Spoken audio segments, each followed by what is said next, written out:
Hello everybody and welcome to the Christmas calendar with Captain Future Day 21. Today is about our holiday favorite pastime doing. It's gaming. Is gaming really a pastime? No, I don't think so. I think gaming is my number one hobby and I think it's one of the most essential parts of being human. Human beings have been playing board games for a very long time. Of course, not all humans have done it, but many people have done it. And gaming is on the rise in our Western and Eastern societies today. Of course, it's mostly computer and video games then, but even board game hobby, if you didn't know it, are actually blooming, and that's coming mainly from Europe and America. Some modern game board designers release about approximately 500 to 1,000 modern designer board games each year, depending how you count them, but at least 500 modern designer board games, and that's plenty. That's a hard way to keep up with. They're so good, and each year the game gets better. So that's what I've been doing today and tonight. I've been playing board games with my friends. It's my favorite pastime, and it's just not a pastime, it's my favorite hobby. No, it's just not a hobby. It's my favorite thing to do in life. It's part of life because it's actually good for your brain. It's very social. Apart from video games, board games, you actually have to play with friends and coordinate that and do social in stuff like eating and talking together between the games. And you actually talk and interact a lot during the games as well. And they also cognitive training. Lots of these are small modern logistic puzzles and fascinating engine building games and such. They're very far from Monopoly, which is a luck based eliminate the leader with very poor game design compared to modern board games.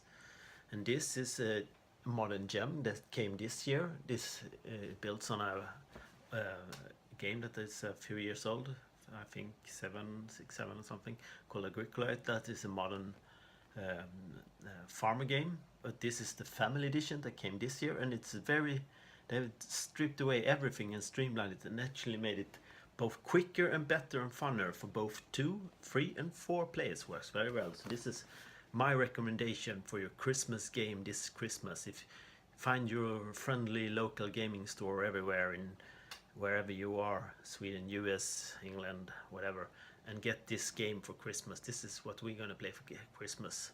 And it's a quick game too, so you can play a game in 1 hour. And if you're many, buy 2. So everyone can play it if you're many in your family or Christmas celebration. But I can really recommend that. But apart from that, my favorite genre of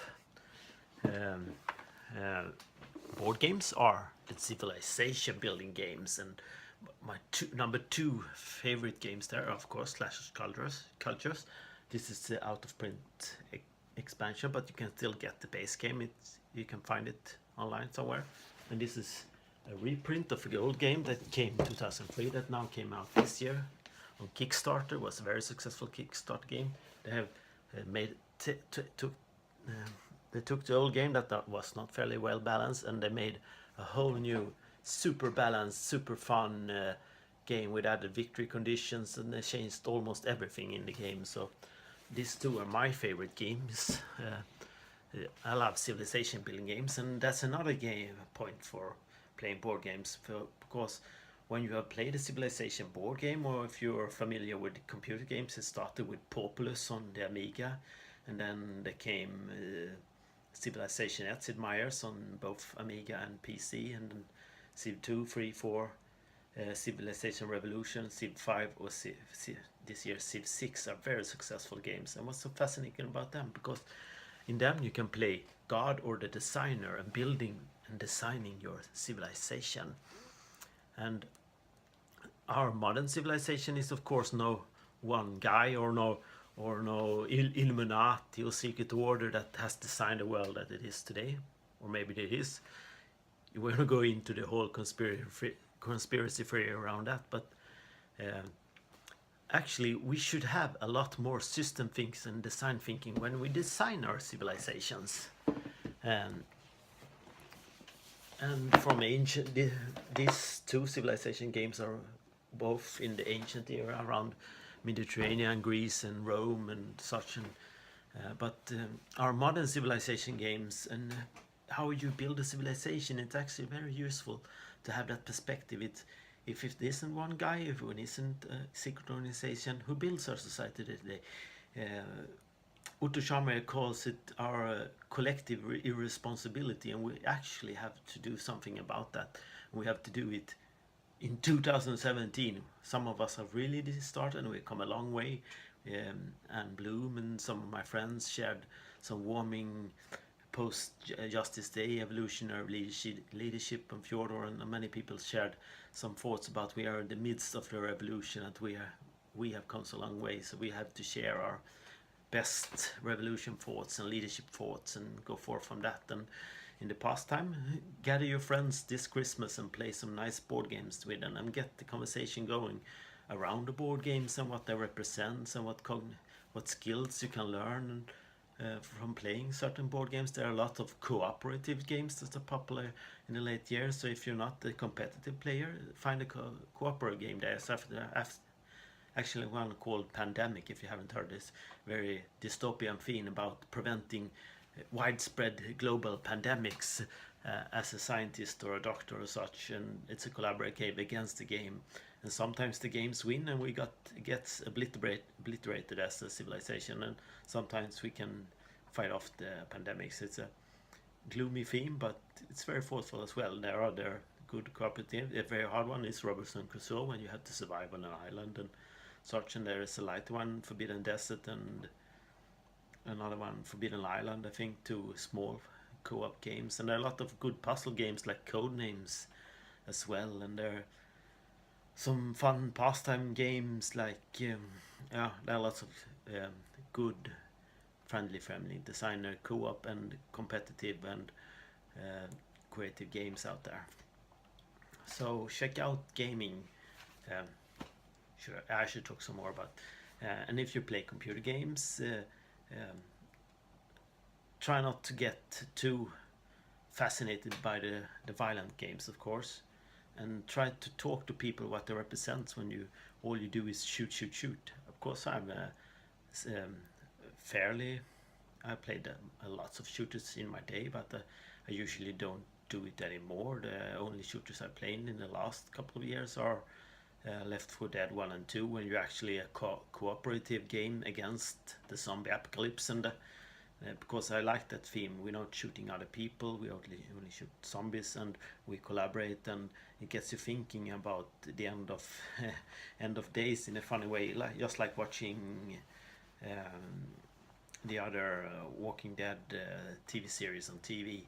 There's a lot of thinking that if you want to, what happens if we have a wide pandemic or zombie pandemic or such, and society stops, what happens when it breaks down. So for that reason, I think that's a fairly good game if you want to play a shooter or something. I think the number 3, Left 4 Dead 3, is coming up next year. I saw something about that. And of course I play League of Legends, the 5 versus 5, 80 million people strong game right now, with the world's biggest game, far bigger than World of Warcraft ever was. And that's my favorite game. It's a team game. You play 5 versus 5 people, and you have to actually have very good competitive team. And it used to be toxic, but I think they have cleaned up the gaming very good. And I encounter very few toxic players nowadays, every once in a while, but it's nothing like it used to be. So they have done a good work cleaning up that, and that's another thing. In all online gaming, it's fairly infamous for being toxic and people spamming hate and profanity and such, and often young boys sitting in their home without parental presence or awareness of what they do, and we have to speak about that because that's a one side of the online hate and discrimination and trolls and such, and we have to develop a whole new code of conduct how we behave in online, both in games and outside games. uh, as an opposite of that, the board game hobby is actually one of the most friendly hobbies I ever encountered, and the people playing modern board games are very social and friendly, and that goes with the territory, because if you want to organize and play games with people, you have to be friendly, or else you won't get invited in for a gaming group or something. So combine, if you're a gamer, try to play board games with your friend and try to coordinate that, and you develop a whole other set of social skills and understanding of what it takes to actually play face to face with people. So, and that's what we're gonna do this Christmas. Put away the iPad, put away the iPhone, put away the computer, not just whole day, and actually go out and find some friends and play some board games, role-playing games. There are lots of modern card games, and if you're interested in Star Wars, there are lots of very cool Star Wars board games. There's several board games, and there's a card game, and another card and dice game just got released this November, December. And there's of course the X-Wing miniature game, and there are X-Wing, the Star Wars Armada game, 2 miniature game. The X-Wing game is really strong here in my hometown Varberg and the west coast of Sweden. Many people playing the X-Wing game. So if you're interested in Star Wars at all, there are at least 6 really good Star Wars games, all coming from the Fantasy Flight game studio and a game design company in United States.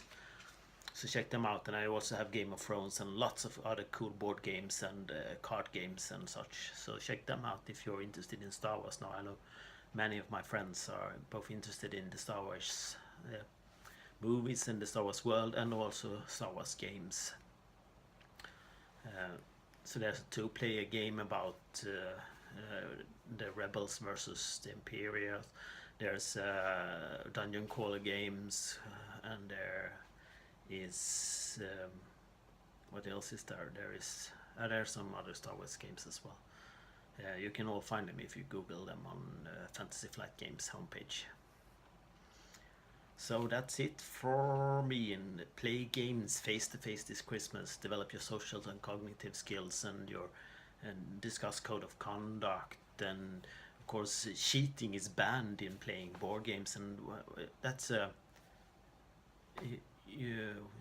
and that's a very good rule to have, because that's gets you thinking about why, if you can't cheat in games, why should you cheat in real life?